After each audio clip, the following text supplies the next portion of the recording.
The summer is over.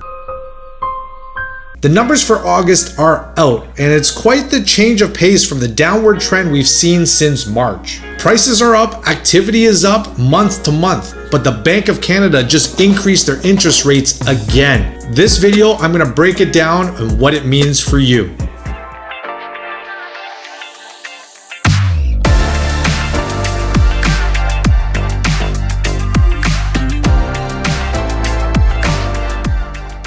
I'm Stephen Ho, a Mississauga Realtor serving the West GTA, and if you're sad that summer is over, well, subscribe to this channel because, well, just because. The GTA real estate market has had quite the roller coaster ride in 2022.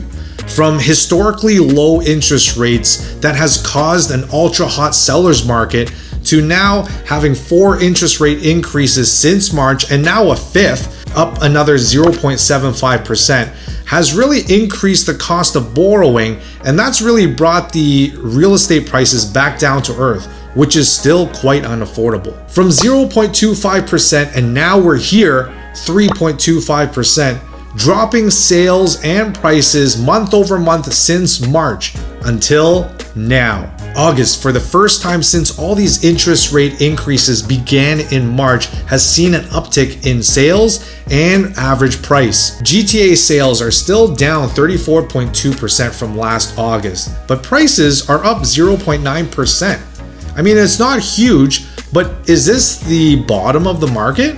Mississauga sales are down 40.5%, but prices are still holding up 11.9% from last August. And what stands out to me the most is the different segments in the market. Condos and townhomes are leading the way in price growth, where semis and detached homes are trailing behind.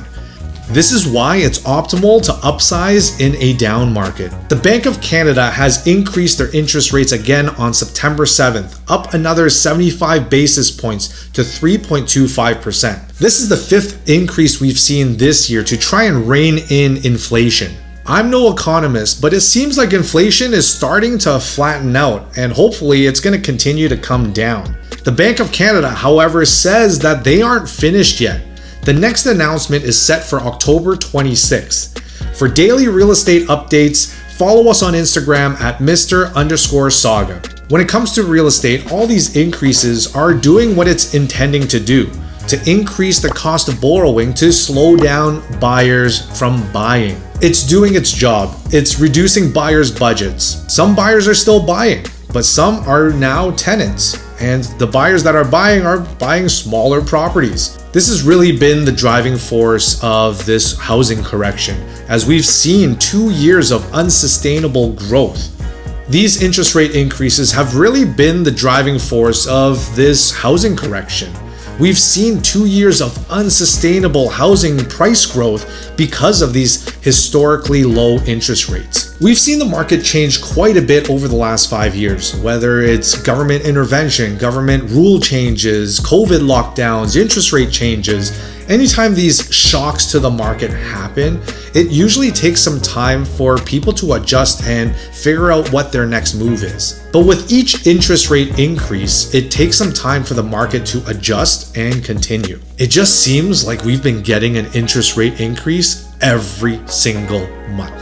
So what's the market going to do now? From my experience, people don't like living on the streets. So here are a few options that people currently have.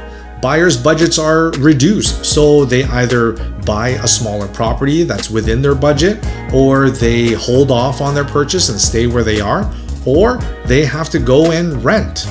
The 3 main fundamentals of the real estate market is immigration, interest rates, and unemployment. Unemployment determines whether people have jobs so that they can pay for homes. Interest rates are increasing, and this directly affects people's affordability, people's budgets, and what people can buy. Immigration is crucial to watch in Canada because this directly affects demand. As newcomers are coming, they need a place to live, and this keeps the demand going. What we need to pay attention to right now is actually the unemployment rate. If companies start laying off people because the cost of everything has been going up, people aren't going to have jobs to pay for their homes. If unemployment rate goes up, we're in big trouble. So far, we have a shortage of labor and wages are increasing, so it's a matter of time until we see the bottom of this correction. Okay, so interest rates have gone up, so what? If you have a variable mortgage rate, this might affect you.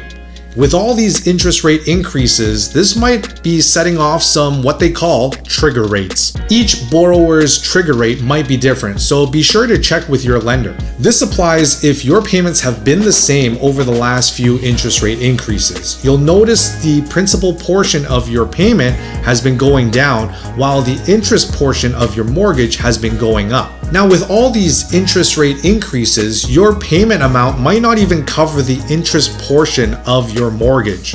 And this is what sets off the trigger rate. Now you have a decision to make. You can either increase your mortgage payment to cover that trigger rate portion, or you can make a lump sum payment to push that trigger rate higher, or you can switch your variable mortgage into a fixed rate mortgage.